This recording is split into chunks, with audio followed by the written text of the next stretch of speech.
If you're in the Midwest and you have a ton of does on your farm during the summer, you might be costing yourself a big buck this fall. Talking with Jeff Sturgis on why you don't want a doe factory on your farm. Listen to why and what this may mean for you and your upcoming season. Hope you guys enjoy it. Hit the like button and subscribe. Let's get right into it. Here we go. Why does he think it's a bad idea to feed the deer on his property year-round? Which is maybe a misleading way to say it, but nonetheless, I think you probably get the essence of what he's trying to say. I'll start this. It's a bad idea on my property. I hope all my neighbors do it because you don't have enough space to feed deer all year round. They need different types of habitat during the summer versus the fall, especially when it comes to bucks. When I would add summer food out here, I'll create a doe factory problem. I'll create excessive does and fawns. I'll increase the population. That's a bad thing. I just want to have a moderate population, a balanced population. At the same time, then if I have summer food sources and they're appreciable and they're high quality, they're at the expense of my fall food sources. You can't build a deer herd in June, July, August in any way. My neighbors think they can or might because they're holding the majority of the bucks right now. We hold all the majority of the bucks in the fall. The previous landowner here is a great example. He had the land for 7 years. On the real estate listing, 20 out of 25 buck pictures were in velvet. And I was actually a little concerned. You always look at it, why is this happening? And it was pretty easy. They planted 5 acres of beans and they had it in 3 or 4 plots. Those beans were down to the dirt in October.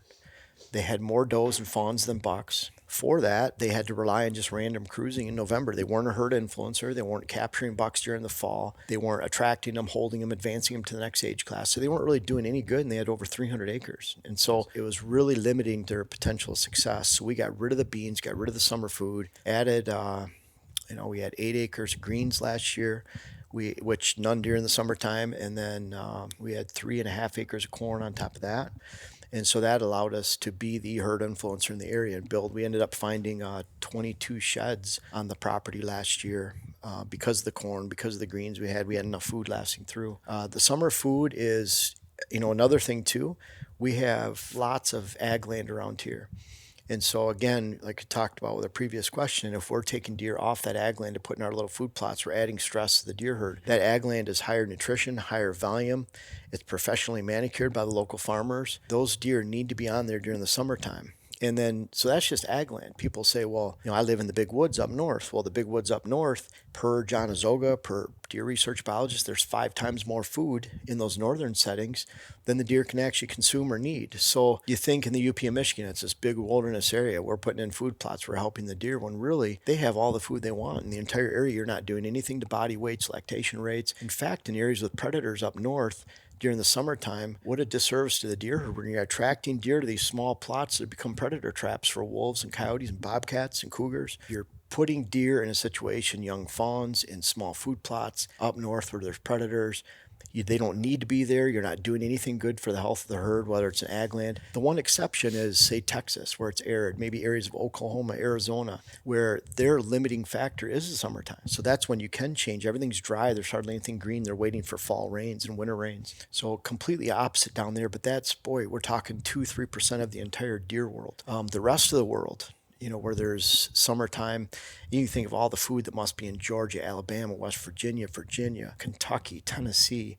It's warm, hot, but there's green, lush vegetation everywhere. The deer are living high in the hog all summer long. So there's a lot of complexity to that, but there's many reasons why summer food, everyone wants to help the deer herd. I know it feels good, but in reality, I get paid to deliver results for my clients and be right, not just support an idea that's accepted in the hunting industry, even though no one knows why. So I have to help my clients. And for that, if I thought beans would be great or clover during the summertime right around here, you can bet I would do anything possible to maximize the investment we have in our land. I'm not planting it for the fun, of it. We're doing so much work already. Mm-hmm. It'd be much easier just to throw out some clover and alfalfa mix and just mow instead of spraying and planting buckwheat and then smashing that down in the season.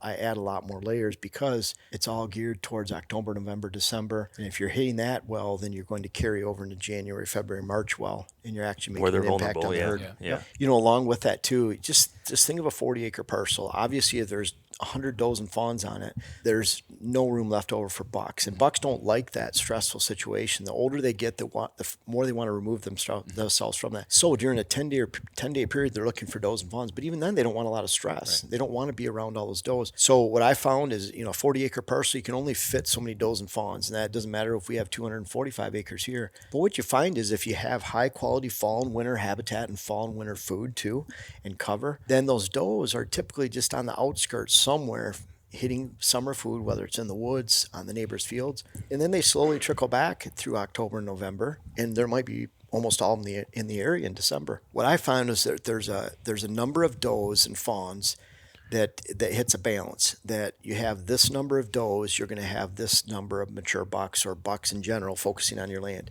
When you start to raise that doe number above that, the amount of bucks you have on your land focusing in the daylight takes a dive proportionately. And so you want to look for that balance. Not having summer food is one way to find that balance.